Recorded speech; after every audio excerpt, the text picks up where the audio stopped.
সমস্ত উদ্বাস্তু সমাজের মানুষদের বলবো, যারা উদ্বাস্তু হয়ে এসছেন হিন্দু, তাদের উদ্দেশ্যে বলবে আপনারা কোনো ভয় পাবেন না। আপনাদের সঙ্গে ভারতবর্ষের সরকার নরেন্দ্র মোদী আছেন এবং অমিত শাহজি আছেন।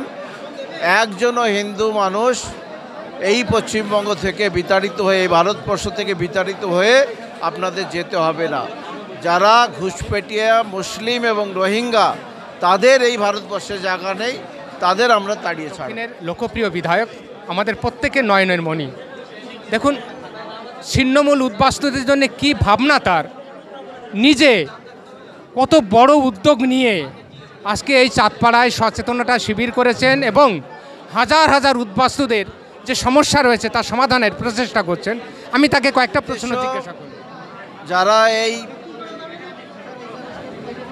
হিন্দু সনাতনী মানুষদের বাংলাদেশের বিপদে ফেলেছে, তাদের তো প্রয়োজন নেই। যারা এই এলাকায় বসবাস করে বা বাংলাদেশ থেকে আসা হাজার হাজার লক্ষ লক্ষ উদ্বাস্তু মানুষ, তাদের কথা ভারত সরকার ভেবেছে, নরেন্দ্র মোদী ভেবেছে, অমিত শাহ ভেবেছে।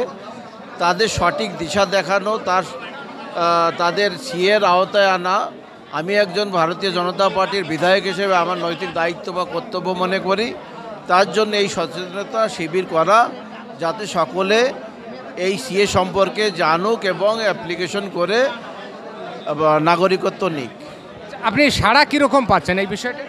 আপনি নিজেই দেখেছেন, শত শত মানুষ স্বতঃস্ফূর্তভাবে এসেছেন, তারা সবাই জেনেছে, বুঝেছে এবং নাগরিকত্বে আগামী দিনে অ্যাপ্লিকেশন করবেন, নাগরিকত্ব পাবেন। এর সঙ্গে কি রাজনীতির কোনো সম্পর্ক আছে বলে মনে হয়? আমরা সব সময় রাজনীতি করি না, কিন্তু তৃণমূল কংগ্রেস করে। তাদের পায়ের তলার মাটি সরে গেছে, তাই রোহিঙ্গা এবং বাংলাদেশি মুসলমান প্রেম বেড়ে গেছে। তাদেরও এখানে রাখার জন্য এটা যাতে করতে না দেওয়া যায়, সব ধরনের চেষ্টা করছে। আমি সমস্ত উদ্বাস্তু হিন্দু মানুষদের উদ্দেশ্যে বলবো, আপনারা ভয় পাবেন না।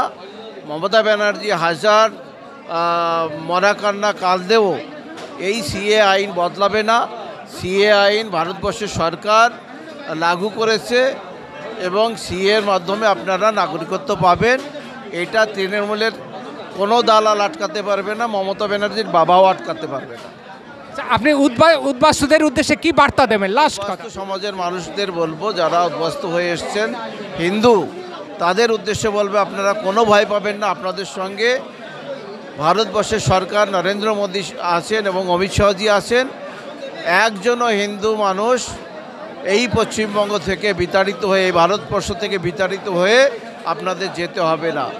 যারা ঘুষপেটিয়া মুসলিম এবং রোহিঙ্গা, তাদের এই ভারতবর্ষে জায়গা নেই, তাদের আমরা তাড়িয়ে ছাড়ব। থানায় যেটা আমরা খবর পাচ্ছি যে ওপার বাংলা থেকে আগত যে ব্যক্তিগুলো, তাদেরকে থানায় কিন্তু হ্যারাসমেন্ট করছে, কি বলবেন আপনি? দেখুন, সেটা ইদানিং কেউ ঘুষপেটিয়াভাবে আসছে। তৃণমূল কংগ্রেস মানুষকে বিভ্রান্তি করার জন্য তাদেরকে এই পরিশানির মধ্যে ফেলছে। আমি সমস্ত থানার ওসি, আইসি, এসপিদের উদ্দেশ্যে বলবো, আপনারা আইনটা পড়ুন, তারপরে হিন্দুদের প্রতি এই ধরনের রবয়া, এই ধরনের মামলা দেওয়ার আগে 10 বার ভেবে দিন। কালকে আপনাকেও হাইকোর্টে কিন্তু যেতে হতে পারে। আমি সাবধান করে দিচ্ছি। চটি চাটুন, সাবধানে চাটুন, যতটা হজম করতে পারবেন ততটা চাটুন।